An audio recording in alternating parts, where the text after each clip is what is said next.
아래 영상 설명란에 링크로 오시면 무료로 전자책 양식을 받아가실 수 있으니 꼭 링크 들어가셔서 무료로 전자책 양식 받아가시길 바랍니다. 안녕하세요. 분석하라 유파고입니다. 이번 영상에서는 제가 지난번에 말씀드렸던 영상에서 이어지는 정말 순수하게 제가 월 1000을 찍었던 그 전자책을 만들고 판매하는 방법에 대해서 조금 더 자세하게 설명을 해드리려고 합니다. 전자책을 만드는 방법은 사실 지금 당장 유튜브에 검색만 해도 바로 수많은 좋은 영상이 나옵니다. 다만 저는 좀 전자책을 만드는 방법도 수많은 시행착오를 거쳐봤는데요. 이에 대해서도 중간중간에 내가 만드는 전자책 콘텐츠에 따라서 어떠한 프로그램이 더 유리한지 말씀드리도록 하겠습니다. 저는 총 4가지 단계에 나눠서 전자책 만드는 방법에 설명을 드릴 텐데요. 지금부터 자세하게 말씀드릴 테니 천천히 잘 따라오시기 바랍니다. 먼저 첫 번째입니다. 내가 가진 나만의 강점 및 내가 생각했을 때 남들과는 다른 나만의 노하우를 찾는 단계입니다. 뒤에 2, 3, 4단계도 정말 중요하지만 저는 이 1번이 제일 중요하다고 생각합니다. 결국 어떠한 상품이든 어떠한 서비스든 이 기획이 제대로 된 상태로 진행이 되어야 하거든요. 근데 이 기획 단계가 제대로 되지 않으면 사실 어떤 아이템을 판매하셔도 말짱 도루묵이라고 생각하셔야 합니다. 사실 대부분의 분들이 전자책을 작성하는 것보다는 어떠한 전자책을 써야 하는가에 대해서 막히는 분들이 훨씬 많은데요. 제 경험상 저는 날 좋은 날 진짜 아무것도 하지 않고 카페나 조용한 곳에 가서 하루 종일 내 자신과 내 삶을 한번 쭉 돌아보는 시간을 한번 가져보시는 것을 추천드립니다. 진짜 천천히 생각하시다 보면 분명히 남들과는 다르고 나만이 잘할 수 있는 분야 하나쯤은 생각이 나실 겁니다. 아무리 고민해봐도 이런 분야가 없다면 제가 힌트를 조금 드리겠습니다. 사람들이 가장 좋아하고 잘 구매하는 전자책 분야 3가지는 첫 번째, 돈을 벌 수 있는 나만의 방법. 두 번째, 내 시간을 절약해 줄 수 있는 나만의 방법. 세 번째, 새로운 지식이나 프로그램 혹은 기존에 있던 지식에 대한 정리 분야입니다. 그중 사실 앞에 2가지는 특출난 분들의 특출난 지식이거나 자기의 전공 분야가 이미 확실한 분들일 확률이 조금 높습니다. 그리고 참고로 돈 버는 방법 중에서 매출액을 기준으로 내세워서 특정한 분야를 가르쳐 준다고 하는 분들은 거르시는 것을 추천드립니다. 하지만 이 세 번째, 새로운 지식이나 프로그램 혹은 기존에 있던 지식에 대한 정리 분야는 다릅니다. 정말 누구나 할 수 있습니다.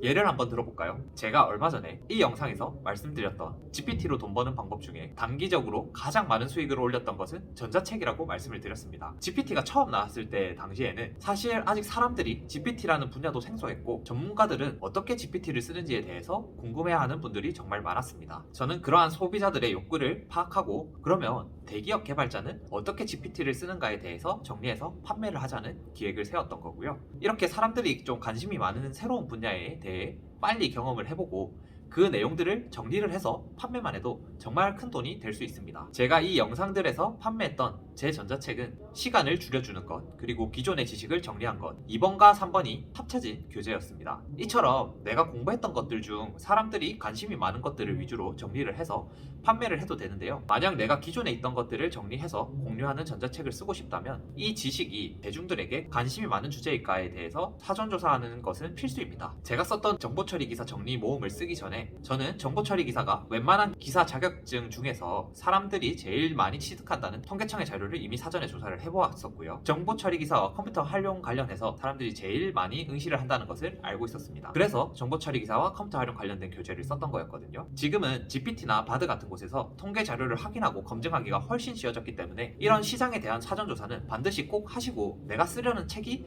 수요가 어느 정도 되는지 예상하는 것까지 기획에 들어가 있다면 교재가 잘 될 확률이 훨씬 높아질 것입니다.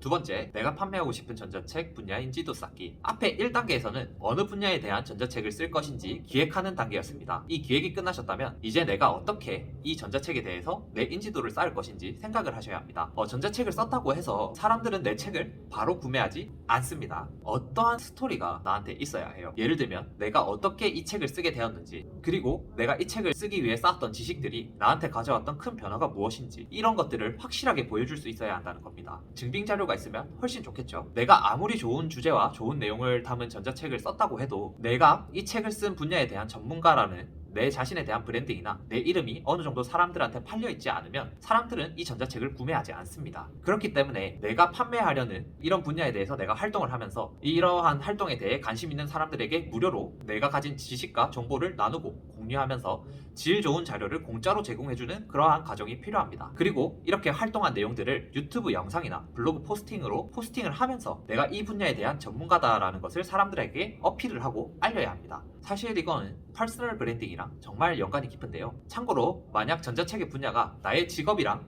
상관이 있다면 훨씬 유리합니다. 저 같은 경우에도 그냥 제가 일반적인 평범한 사람이었는데 정보 처리 기사 관련 교재를 냈으면 정말 잘 안 됐을 거라고 저는 생각을 해요. 그런데 저는 컴퓨터 공학 출신에 제 직업도 이미 제 전자책을 팔고 있을 때 저는 정보 보안 기획자였기 때문에 IT 분야를 하는 사람이었고 이 분야에 대해서 어느 정도 정통한 사람이라는 이미지를 제 평소 유튜브 채널을 통해서 사람들에게 공유하고 신뢰를 주었습니다. 이처럼 내가 판매하려는 이 분야에 전자책에 관련된 직업을 가지고 있으면 사실 전자책을 판매하는 데 있어서 훨씬 유리합니다. 이 부분은 어찌 보면 제가 앞에서 말씀드렸던 퍼스널 브랜딩과 사업에 정말 연관이 많은 부분인데요. 기업들도 다 개인적인 브랜딩을 하잖아요. 저희도 그것과 똑같이 퍼스널 개인적인 브랜딩을 해야만 하는 겁니다. 이 내용만 가지고도 거의 1시간 넘게 말을 할 수 있기 때문에 영상이 너무 길어질 수 있으니까 나중에 조금 더 자세하게 말씀드리도록 하겠습니다. 어찌되었건 이 단계까지 마무리를 하셨으면 이제 전자책 판매에 대한 준비는 끝난 겁니다.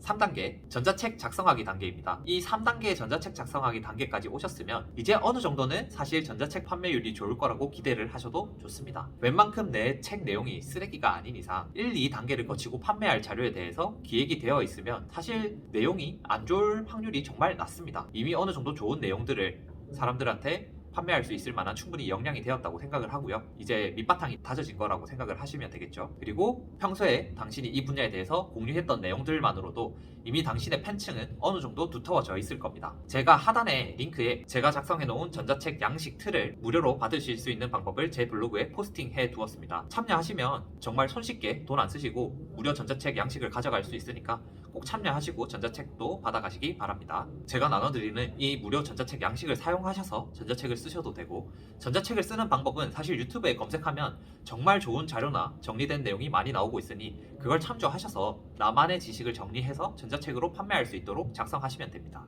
참고로 전자책을 작성하고 나서 판매하실 때 비밀번호를 안 걸고 판매하시는 분이 계신데요. 비밀번호는 어느 정도 필수적인 부분이니 웬만하면 비밀번호를 꼭 설정해서 배포하시는 것을 추천드립니다.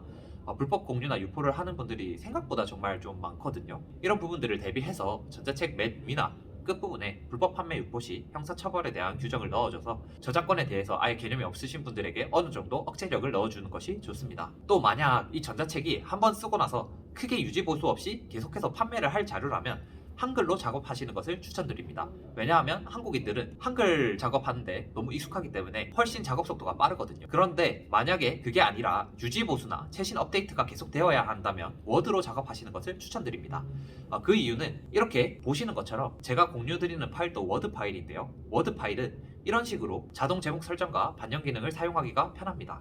뭔가 내용을 추가하거나 삭제하면 버튼 한 번으로 이렇게 내용을 반영해서 업데이트를 할 수 있거든요. 그리고 PDF 형식으로 판매하는 게 아니라 구글 워드 링크로 판매하시는 분들도 있으신데 중간에 구글 워드 링크로 판매하고 싶어서 전자책 형식을 PDF에서 구글 워드로 링크 판매로 변경을 하게 될 때 호환성도 워드가 거의 동일하기 때문에 옮겨가기가 훨씬 편리해집니다. 한글에서 작업을 하다가 구글 워드로 넘어가게 되면 정말 파일이 다 깨지고 책을 거의 다시 쓰는 기분을 느끼실 수 있게 되실 겁니다. 자, 드디어 대망의 4단계 판매 단계입니다. 이제 완성된 전자책을 판매하시면 됩니다. 2단계에 내 인지도 쌓기에서 내 인지도를 쌓은 채널이 유튜브면 훨씬 유리합니다. 왜냐하면 유튜브에서 그 지식에 관련된 콘텐츠를 올리면 하단에 상세보기란에 전자책을 판매할 수 있는 링크에 대한 홍보를 할 수 있거든요. 그러면 그 콘텐츠로 유입된 고객들은 웬만하면 대부분 이 링크로 유입될 확률이 높고요. 이미 이 분야에 대해서 관심이 있는 분들이 유입되기 때문에 유료 자료도 구매할 확률이 매우 높습니다. 물론 블로그로 홍보하셨던 분들도 쿠몽이나 숨고 등 다른 재능 마켓으로 연결시킬 수 있는 방법도 있고요. 이미 앞에서 내가 이 자료를 판매하기 위한 물밑 작업을 다 해두었기 때문에 사람들은 어디에 올리든 링크만 있으면 그곳에 들어가서 자료를 구매할 확률이 매우 높아집니다. 자, 여기까지가 월 1,000만 원 버는 전자책 작성에 대한 제 순수한 노하우를 말씀드렸고요. 다시 한번 말씀드리지만 1단계인 기획이 제일 중요합니다. 그냥 단순히 무작정 전자책을 쓴다고 해서 책이 팔리지 않아요. 기획을 하고 해당 분야에 대한 인지도 쌓기가 전자책에서 70%라고 보시면 됩니다. 이 앞에 1, 2단계가 제대로 되어 있지 않으면 사실 전자책을 쓴다고 해서 절대 팔리지 않습니다. 그러니까 꼭 기획 단계를 꼭 철저하게 준비하시고 기획을 하세요. 그리고 하시면서 혹시라도 궁금한 부분이 있으면 언제든지 댓글로 문의를 하시고요. 해당 영상이 도움이 되셨으면 구독과 좋아요 해주시면 영상 제작에 큰 힘이 됩니다. 그러면 다음 영상에서는 조금 더 유익하고 도움이 될 수 있을 만한 내용으로 찾아뵙도록 하겠습니다. 그럼 또 봐요.